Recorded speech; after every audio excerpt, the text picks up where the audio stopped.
Tell you, Zach, I don't know much about the Warlock, so I'm going to be interested in seeing just exactly what comes out of that dressing room. Oh, yes, sir. Yes, sir. Wait a minute. Wait a minute. What is this? What is this? Dick Slater and Nick Busick, comrade Nick Busick, are down here at ringside. I'm not understanding this. Zach, this was scheduled to be a match between Bruiser Brody and the Warlock. Now, Slater's come down here. I don't know what he's got on his mind. Nothing right now. I got a few bucks to spend. And me and Bruiser Brody ain't going to quit yet. I'm going to tell you right now, I bought the Warlock's contract. And I'm going to show you people, and I'm going to show Bruiser Brody what a real good butt whipping is.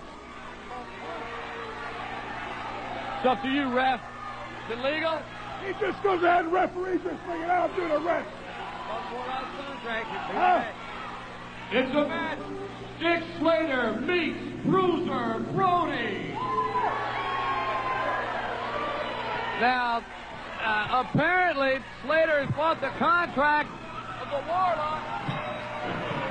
But that leaves Nick Busick, one of the lowest forms of life around here. There's the boot. Bruiser Brody all over Dick Slater. Slater fighting back. These two got in each other's face a couple of weeks ago on TV, Zach. And they're both very powerful men, indeed. Let's not forget now, Nick Busick at ringside, the guy that gave up his American citizenship to become a citizen of the Union of Soviet Socialistic Republics, a turncoat dog, if I ever saw one in my whole life. Slater looks like he's trying to set in the neck breaker. There's the big gorilla slam. The baddest man in wrestling strikes.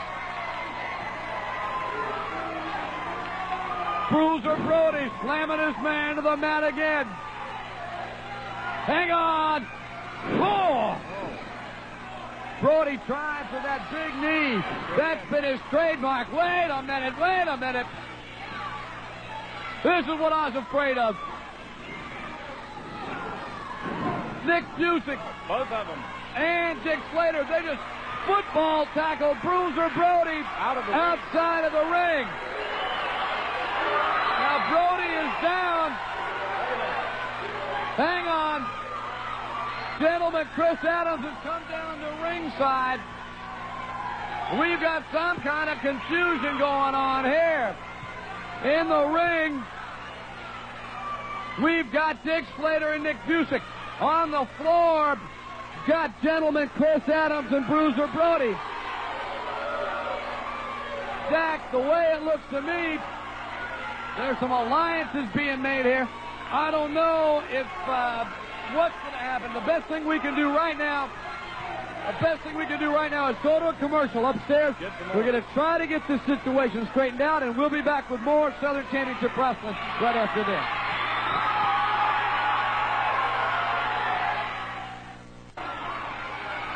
And there we go. Brody's got the taste for getting his hands on Nick Busick. That's right.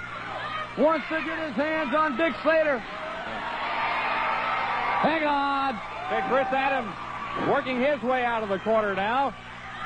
There he goes with a modified super kick. I saw Busick's eyes roll back in his head. Fantastic move by the gentleman Chris Adams. Slater coming in with that elbow. Off the back of the head. Break it up. Yeah.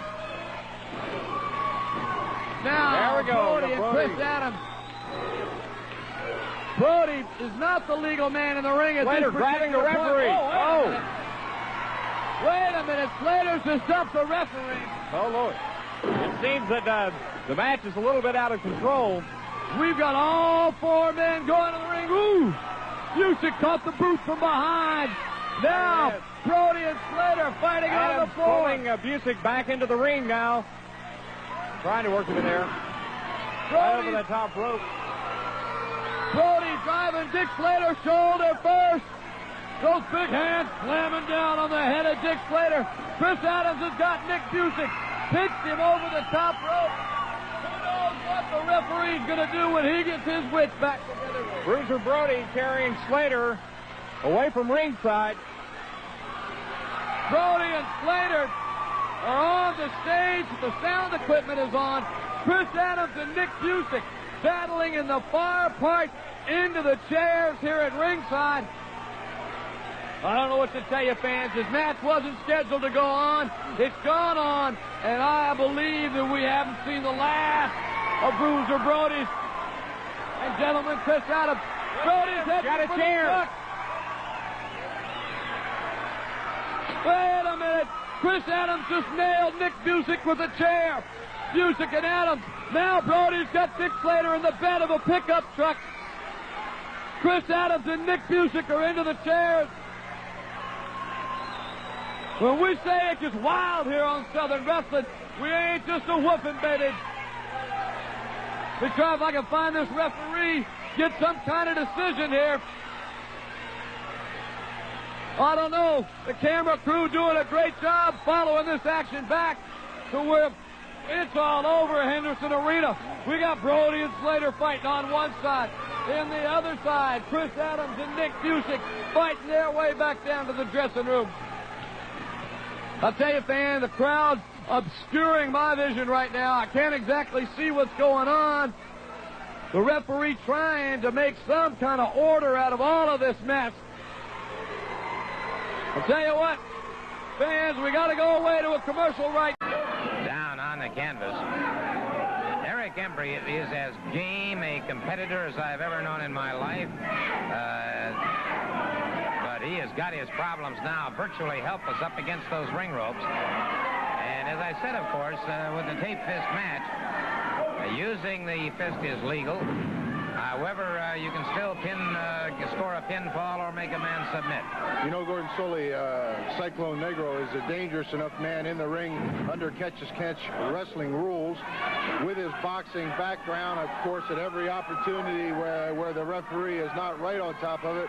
If he can slip that punch in there, he's going to do it, and he's going to hurt you. But in this type of match, the brass knuckles rules where tape fists are allowed, where punching is legal, and a fall can be taken with either a 10-count knockout or a pinfall, it opens up a whole new area for Cyclone Negro and makes him that much more dangerous. Backdrop by Eric Embry has Negro now in trouble, and Embry punishing Negro. Embry now into the lateral press, trying for the pinfall. Negro powers out before the count of three. A headbutt by Negro that drops Embry back to the canvas. Referee Gordon Nelson tolling the count, and it is Embry with that. And it could be that Mr. Negro is relying a little bit too much on the fists, and leaving out the basics of wrestling here could spell some trouble for him. Well, another way to look at it, too, is he could very well be toying with Eric Embry at this point. Cyclone Negro, new to the area in Florida. His tremendous reputation from the past certainly warrants a lot of attention, but he would like nothing better than to have the eyes of the wrestling world, especially the fans here in Florida, focus on him by a tremendous victory right here on television today. But there's always a calculated risk when you toy with somebody, because I know from personal experience that Eric Embry is not one to fool with. Don't ever sell him short, because at one split second he could slip behind you and your shoulders could be down for a 3 count. And what a scar that would put on the reputation of one Cyclone Negro. Embry now has the right eye has been lacerated. Embry now taking a lot of punishment, and Negro closing in now on that eye, issuing more punishment. And the referee warning Cyclone Negro about some of his tactics now, and Embry trying to get it together, but his forehead now reddening as he has the eye has been opened up, or just above the eye thus far, not creating a serious problem in vision, but the pounding that he has taken thus far from the standpoint of trying to breathe has been rather severe. Boy, he just slingshotted him, had to go 6 feet straight in the air. That had to hurt and knock the wind out of one Eric Embry. You know, Gordon, Cyclone Negro has an added weapon, not only in 2 tape fists, but he's got to have one of the hardest heads in all of professional wrestling. I've seen his head catapulted against a ring post, and it sounded like a bell going off. And his head has been split, his eyes have been crossed, but other than that, didn't seem to have any lasting effect on the man. So he's got 2 taped fists in one of the hardest heads in professional wrestling, going against Eric Embry with a lot of guts and a lot of courage. 2 taped fists, and trying to figure out how he's going to stop one Cyclone Negro. Well, he may have found a way just now as he pounds away at the head of Cyclone Negro. Negro down and in trouble now as Eric Embry has lived up to that name of Nitro, has exploded on Cyclone Negro. And Eric Embry continues to punish Cyclone Negro. Now, getting that much-needed respite, and the count is on, but Negro has that shoulder off, and Negro appears to have suffered the same fate as Eric Embry. It looks like, and he's missed with the right hand, and now it is Embry catching him with a flying drop kick. Eric Embry moving more confidently now against Cyclone Negro. Eric Embry is not going to quit, that's for sure. He is not a quitter. Cyclone Negro would like to get a winning streak started up in the Jacksonville area, where he has a considerable following. And boy, if he could pull out a win today and secure those main events in the Jacksonville Coliseum, he would love to draw tremendous attention to himself all over the country. It is Embry back to the canvas once again as Cyclone Negro continues to try and dominate the situation. And now driving the heel of the boot right into the head of Eric Embry. And he's out to do any and all further damage that he can to an already rather severe laceration. I might point out there's no corner to go to. There's no second to help either man. Embry has got the sleeper hold, I believe. This could be a turning point. This could be a turning point. Cyclone Negro, if that sleeper takes any effect, will reduce the punching ability, but no, he's broken. Cyclone Negro again. Down, rolling reverse, but Negro extremely powerful, able to roll out of it.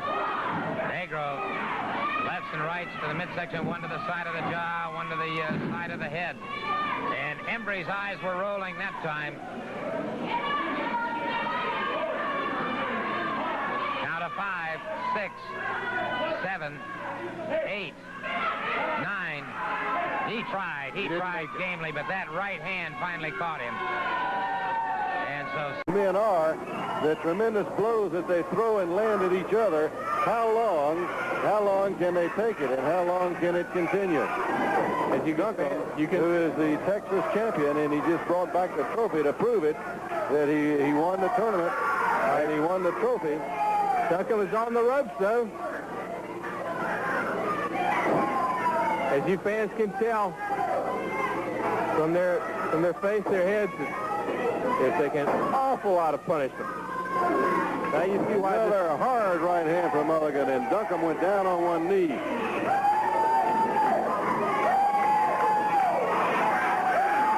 As they just stand toe-to-toe and slug it out. David, let's get us a microphone over here, because right now here is NWA President Jim Crockett right here. Professional wrestling is an extremely rough sport, but brass knuckles is, this has gone too far between Mulligan and Duncan. We're going to take it off the air now. This is a family sport.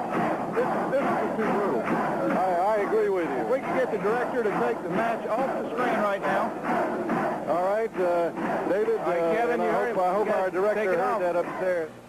All right, fans, and there you have it, and that was it, and you can see why we had to take it off.